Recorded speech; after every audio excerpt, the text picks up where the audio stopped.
Tom and Rob as well, who've been a great part of our team, and thank you for your report. We appreciate that. You got a great delegation, and as Senator Tiffany mentioned as well, not only with Rob here, but with Mary nearby, and continue to keep her in our prayers as well. I know she's doing better, but it's still a challenge. And I want to say, on that note, thank you all. As I look around here, I see folks who've gone and praised with me. I've seen people who've knocked on doors for me, who put up signs with me, who sent donations in along the way. Appreciate all that, but thanks most of all. A number of you mentioned as we were going through the picture line before, you're still praying for us, and for that, Tonette and I say thanks most of all, because that means a world of difference to us, not just in the campaigns, but in all the trials and tribulations. We so appreciate that. It's interesting, and Brad Schemmel was just talking about the federal government for a minute, which by the way, I'm going to talk about our campaign and Rebecca Clayfish and I, but I just want to underline what Brad just said. Last thing we want is to send the Republicans back in the Assembly, the Senate, send me back, and have someone across the hall from me who, as he mentioned, each of his major opponents have all made it clear that they think they should be legislating from the Attorney General's office instead of acting as the Attorney General. But he says that made me think about, today you've got two folks you're honoring, President Reagan and President Lincoln. I was thinking about President Reagan. One of my favorite quotes that references the federal government is he said in his first inaugural address, "We should all remember, the federal government did not create the states created the federal government."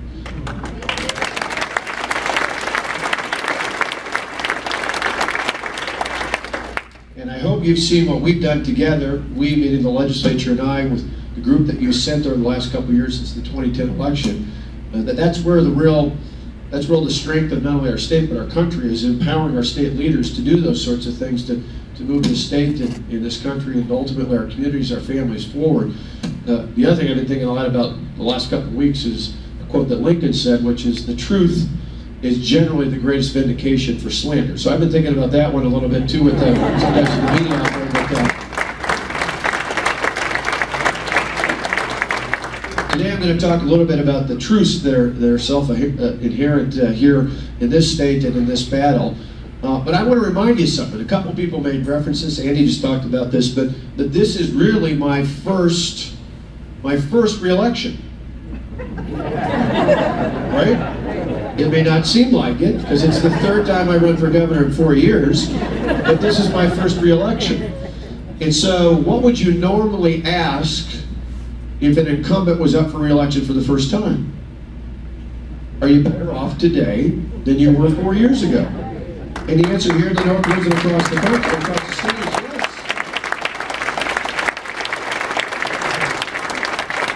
I mean, think about it. 4 years ago, beginning of 2010, the unemployment rate in this state was 9.2%. Through last month, we're down to 5.7%. By the end of the summer to the fall, we should be at 5.5%. How about that for a shift in terms of employment? In fact, a lot of people may not know this, but the numbers that came out not only for last month, but we're, if you look, since December of 2010, we're one of only 22 states in America where we've created more than 100,000 new jobs since December of 2010. And in fact, it's interesting, if you look at our first 3 years alone, during the first 3 years I've had the honor of serving as your governor in this state, we've created more jobs in Wisconsin than Governor Doyle did in his first 3 years. Remember 2003, 2004, 2005, those are pretty good years in our country. Yet we've created more jobs in this state in our first 3 years than Governor Doyle did in his first 3 years. In fact, if you dive a little deeper in those numbers, you'll find out we created more jobs in our first 3 years than Jim Doyle created in his first term. That was 4 years. In fact, I'll let you in on a secret you don't read about or hear about a whole lot in the media. We created more jobs in our first 3 years as governor than Jim Doyle created in all 8 years he was governor of the state.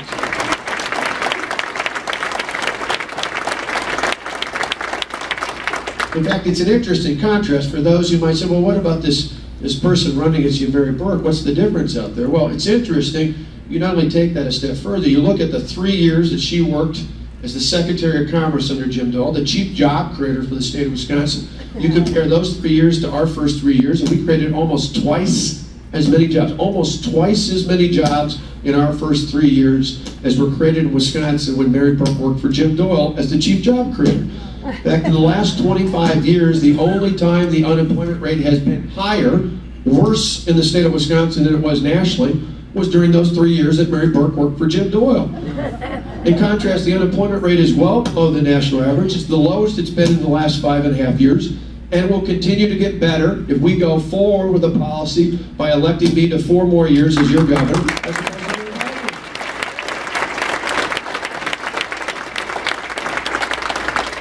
Now, it's not only with the economics that have turned around as well. What we did together, the Assembly, the Senate, and I working together, took on the economic and fiscal crisis as well in this state. So think about it. When we first came in, we inherited a $3.6 billion with a B dollar deficit. You know what that deficit is now? It's gone. It's gone. In fact, we've got a nearly $1 billion surplus. And we did it the old-fashioned way. We actually paid the bills off. We paid the money that was rated from the Patient Compensation Fund. We paid the money that was rated from the Transportation Fund, as was referenced earlier. We even had to pay back Minnesota for the tax reciprocity, almost $60 million. I got to tell you, that was tough. At least when I gave them the check, I told them they have 0 world championships. We have 13.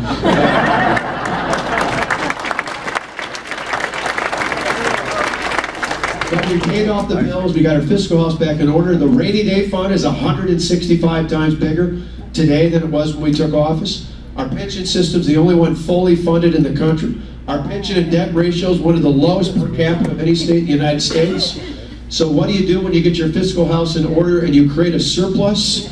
You give it back to the people who earned it. You, the hardworking taxpayers.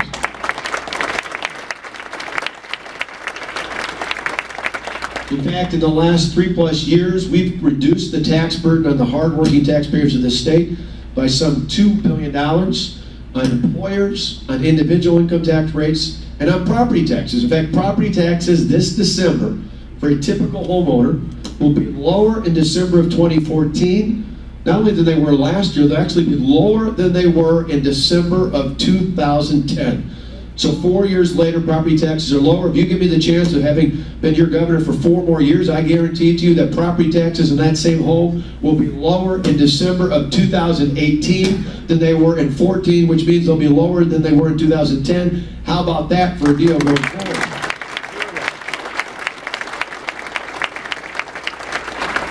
And it's not just for homeowners and taxpayers. For those of you like me in our household, Tonette and I have got 2 sons, Matt and Alex, both in college. You know, we think we're empty nesters, but we're not really. You're not an empty nester until you stop paying tuition checks for college. Well, we're pleased, just like any of you who've got kids and or grandkids in college, that for the first time in our state's history, we froze tuition for 2 years in a row at the University of Wisconsin system. I want to freeze it for 2 more years to make it 4 years going forward so that more students and more working families can afford to send their sons and daughters to the great University of Wisconsin system campuses we have all across the state.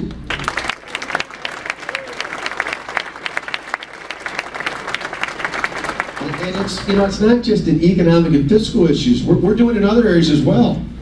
I think about, we're making investments not just in our UW. We just put $35.4 million more, 35.4 I should say, make it clear, into our technical colleges, our great technical college system all across the state, can help train more people in advanced manufacturing and information technology, healthcare and other related positions. When it comes to K through 12 education, you remember how many people a couple years ago said the world was going to come to an end?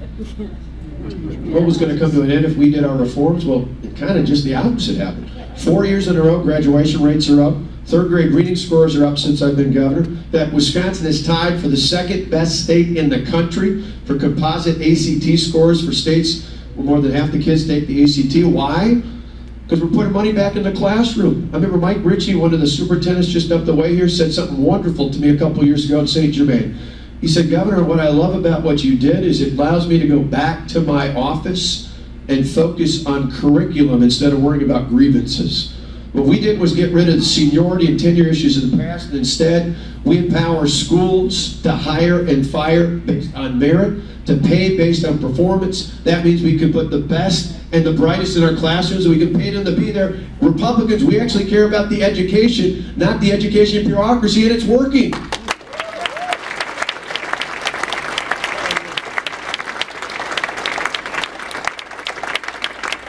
And so on the economy, on fiscal matters, even on education and higher education, we've got a great story to tell. We've got a great story to tell. It's working. We got great success in this state. It's much, much better off than we were 4 years ago, but we're not yet as great as we can be, which is why I need 4 more years to serve as your governor, to partner with the Assembly, to partner with the Senate, to partner with the private sector, to help build this state even better than we were before.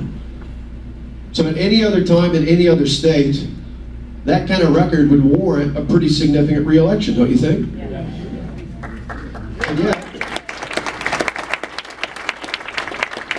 And yet about a month ago, Marquette University put out a poll that showed us almost dead even. How can that be? Remember, this is a tough state. It may not feel like that in Oneida or Vilas or some of the other counties in this area where there's tremendous Republican support. But the simple reality is in places like Madison, Milwaukee, that's kind of offset. And this is a state that hasn't gone Republican for president, well, since I was in high school, 30 years ago. This is a state that is at best even, if not leans a little bit to the left. And so that's why you're being here not just today, but for what you're committed to do, going to parades, handing out flyers, going door to door, making phone calls, helping us, as was mentioned before, to connect with Tim and sign up to be a community captain. Our goal is to have one person on every block in every city, town, and village in this state. Doesn't take a whole lot of effort. You don't have to organize the whole community, not even the whole ward, just one block. If you can organize to be a sign up to be a community captain or help us recruit someone for a block nearby that's not signed up. We're doing this not as our campaign, we're doing it with the Republican Party and each of our partners at the county level here. So it's just so incredibly important to do that. Because we've got a great electronic campaign, we've got digital technology, we've got all the things that Obama did and some in this state 2 years ago in the presidential election. The one thing that's often overlooked is they use that electronic and digital technology to recruit and inform people, but then those people went out door to door and made personal contact with their neighbors and their spheres of influence. That's what we need you to do, to help me, to help Rebecca, to help Brad, to help the Assembly and the Senate, to help Sean Duffy and Reed Ribble and others out there. We need that kind of personal contact. This is not to create a bunch of names on a list to say that we have a bunch of people signed up. This is literally to help us. And it's as simple in the end, it may only be 10 or 12 people you actually have to contact to be a community captain on your particular block or the particular area that you live in. That's just so, so important. And so we're committed to doing it. I started out, last night was up near Rice Lake, came over to Wausau this morning, made a stop there, was over at a packaging company there visiting. It's grown 25% their employment over the last 2 years, literally since July of 2012. Went by the Victory Center and said hi, came here today. I'm going to be up a couple stops in Vilas County and making the rounds, doing an event tonight, Beaver River, and then down on our way back to Madison. And then that's a typical day going around the state of Wisconsin. But we're committed to doing it because I love, remember Governor Dreyfus about 35 years ago used to say that Madison back then was 30 square miles surrounded by reality. The only thing that's changed is it's about 77 square miles now. It got a little bigger, but I love getting outside of the sphere of non-reality, whether it's here in the Northwoods or anywhere else across the state. I love to get out to where people speak and think reality. And the great news is it's working. But we can't for a minute sit back and think that just because we won the recall by a bigger margin means we're going to win this election. I think there's a fair number of people in that recall election who on principle voted against the recall. We got to earn their vote again this November 4th. We're committed to doing that. We think we got a great story to tell, but we're going to need your help getting that message out. And it's not going to be easy. You've seen the last few weeks what they do, not just here, but to us nationally. We eventually keep pushing back on the truth, as I mentioned referencing Lincoln, but we're going to need your help doing that. Nationally, a couple of months ago, the AFL-CIO voted to move $300 million. $300 million out of money they normally spend on congressional races at the federal level to 5 states. Florida, Michigan, Ohio, Pennsylvania. I bet you can't guess what the 5th one is. And see, the reason for it's simple. It's not just because they want a new governor here in Wisconsin. It's not just because they'd like to take and turn the majorities in the Assembly and the Senate. The reason why they're targeting Wisconsin as one of those 5 is because for them, this is their Waterloo. This is their line in the sand. This is one of those tipping points, not just in our history, but literally in American history. Because you see, what we did over the last couple of years was take the power out of the hands of the big government special interest and put it firmly in the hands of the taxpayers. And we faced all the intimidation. We know how that was over the last couple of years. I mean, their game is to intimidate. We saw it against me, we saw it against the Senate, we saw it against the Assembly. They aimed to intimidate, and we were unintimidated. And what happened along the way is they understand that if they don't take someone like me out in a state that hasn't gone Republican for president in 30 years, in a state that was the place where the income tax was founded, in a state where AFSCME was created, in a state that started out collective bargaining and the progressive movement, if they can't take me out in a state like this, there's no wonder that other governors, and for that matter mayors in other cities across America, might actually step up and say, maybe it's time we do something that thinks more about the next generation than just about the next election. They're fearful of it.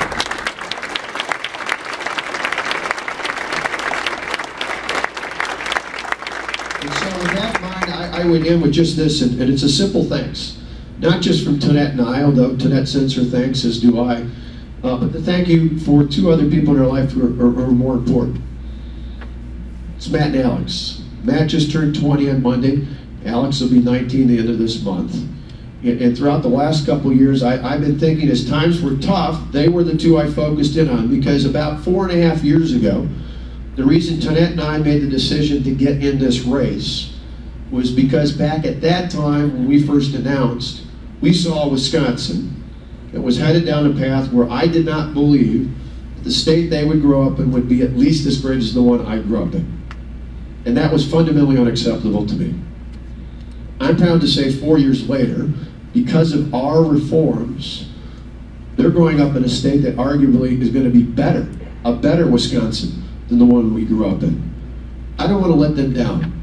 I don't want to let you down, and I know that on their behalf and the behalf of every other son and daughter, every other grandson and granddaughter, and those yet to be born, who will benefit because of your help, not just electing us, but more importantly, electing us with a mission to continue to move this state forward. They will live in a Wisconsin and in turn an America that will be much, much, much better than the one we grew up in. Thank you so much.